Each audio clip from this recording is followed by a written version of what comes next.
दोस्तों, target with PS Parihar channel में आपका स्वागत है। सुबह की इस वीडियो में ऐसी सूचनाएं होती हैं जो विभिन्न समाचार पत्रों पर छाई हुई होती हैं और विद्यार्थियों के लिए आवश्यक होती हैं। तो आइए शुरू करते हैं और देख लेते हैं कि आज के समाचार पत्रों में विद्यार्थी जीवन से संबंधित कौन कौन सी सूचनाएं। तो वीडियो को जल्दी से लाइक कर दें, शेयर कर दें।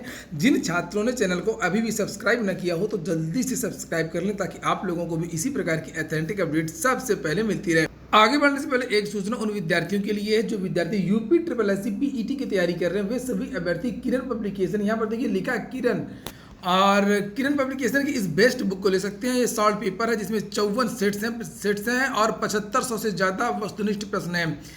इस पुस्तिका में जितनी भी पुरानी परीक्षाएं हुई हैं यूपी ट्रिपल एस सी की, उसका ये सॉल्व पेपर है और सॉल्व पेपर काफ़ी अच्छी तरीके से बनाया गया। यानी उत्तर की जो व्याख्या है, प्रश्नों की जो व्याख्या है वो काफ़ी अच्छी तरीके से दी गई है।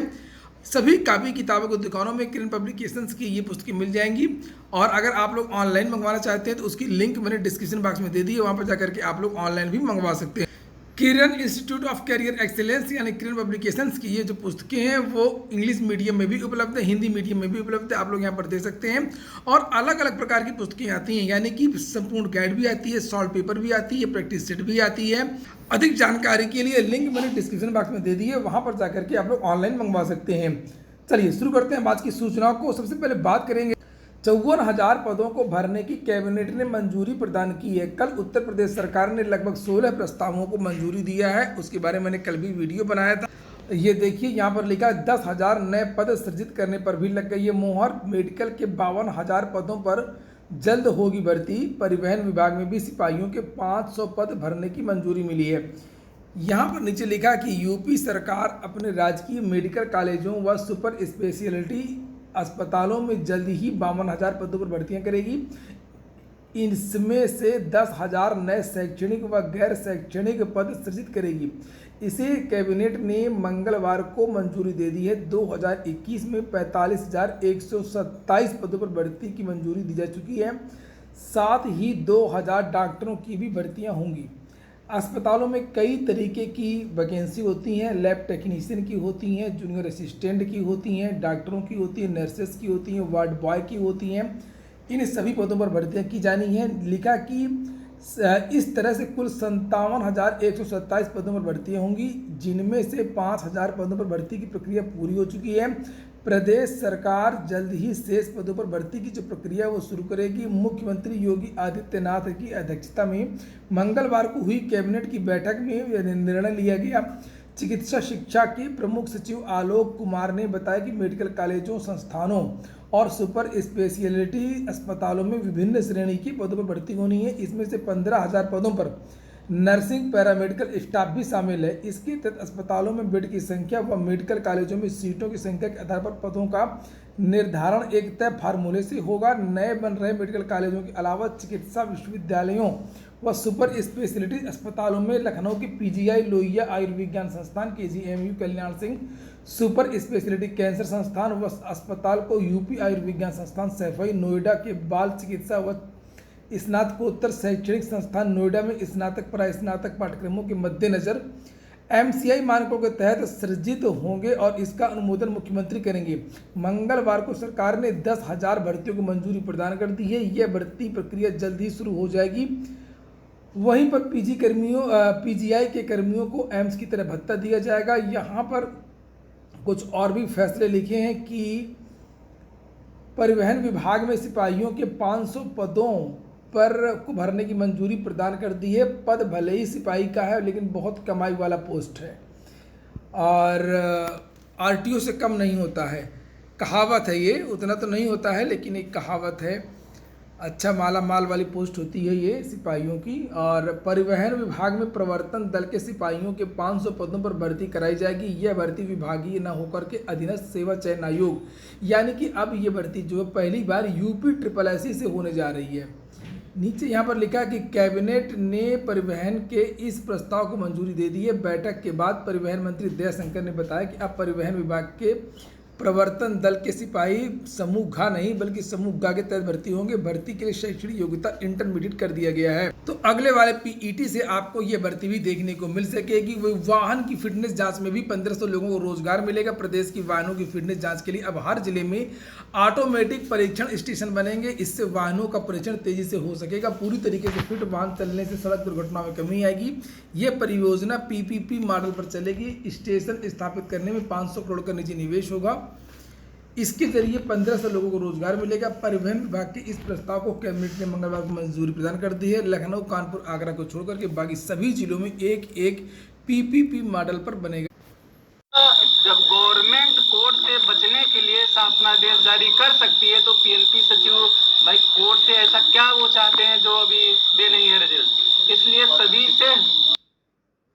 तो यहाँ पर आप लोग जो देख रहे हैं ये वीडियो था और ये जो फोटोग्राफ है ये पीएनपी के बाहर की है। रात में भी ये विद्यार्थी धरना प्रदर्शन कर रहे हैं अपने परिणाम के लिए।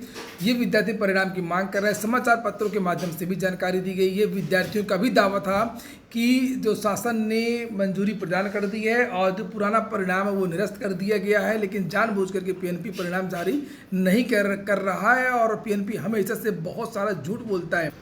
ये देखिए जो विद्यार्थियों ने दावा किया था और कल मैंने बताया भी था कि शासन से मंजूरी मिल चुकी है, छात्रों का कहना है और वाकई छात्र शासन से मंजूरी मिल चुकी है। लेकिन शिक्षक भर्ती के संशोधित रिजल्ट का रास्ता साफ हो चुका है। प्रदेश के अशासकीय सहायता प्राप्त एडेड जूनियर हाई स्कूलों में सहायक अध्यापकों के 1504 और प्रधानाध्यापकों के 390 पदों पर भर्ती के लिए हुई परीक्षा का संशोधित परिणाम जारी करने का रास्ता साफ हो गया है। शासन ने परीक्षा नियामक प्राधिकारी को रिजल्ट जारी करने की अनुमति दे दी है।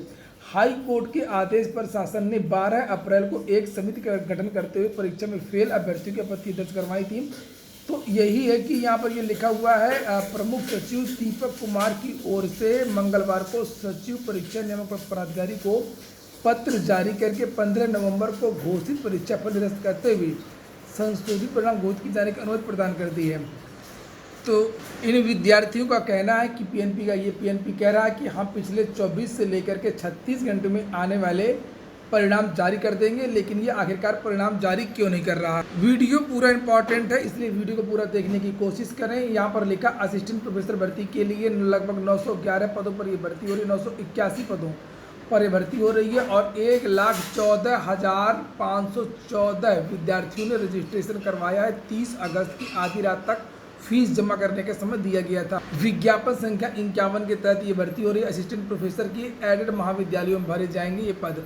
वहीं पर असिस्टेंट प्रोफेसर भर्ती जो 50 विज्ञापन संख्या उसमें भ्रष्टाचार की विद्यार्थी बहुत बड़े आरोप लगा रहे हैं। आप लोग यहाँ पर देख सकते हैं भ्रष्टाचार मिटाओ यूपी बचाओ। ये उत्तर प्रदेश उच्चतर शिक्षा सेवा आयोग आजकल सबसे ज़्यादा चर्चित है और भ्रष्टाचार को लेकर के और छात्रों के बीच में चर्चा है कि यहाँ पर रुपए से नौकरियाँ बिक रही हैं। ताबड़तोड़ लोग अपना सिलेक्शन ले रहे हैं पैसे लेकर के। यूपीएससी में भ्रष्टाचार के खिलाफ यूपीएससी चलो 5 सितंबर उत्तर से बहुत सारे ऐसे विद्यार्थी हैं जिनके लगभग 97 नंबर है 100 में।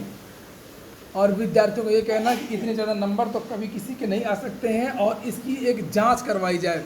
EWS आरक्षण जो 10% दिया जाता है, सुप्रीम कोर्ट में उसकी सुनवाई हो रही है, उसको चुनौती दी गई है। और आंध्र प्रदेश में जो मुस्लिम्स को रिजर्वेशन दिया गया है उसको भी चैलेंज किया गया है, उसकी भी सुनवाई हो रही है।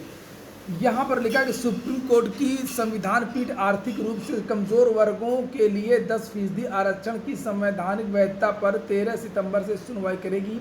साथ ही पीठ आंध्र प्रदेश में मुसलमानों को सामाजिक और आर्थिक रूप से पिछड़े वर्ग के रूप में दिए गए आरक्षण की संवैधानिक वैधता पर भी सुनवाई करेगी। ये जस्टिस हैं। मंगलवार को इन मामलों को अगले मंगलवार को लिस्ट किया गया, यानी कि लगभग ये शायद 6 सितंबर को सुनवाई होनी है।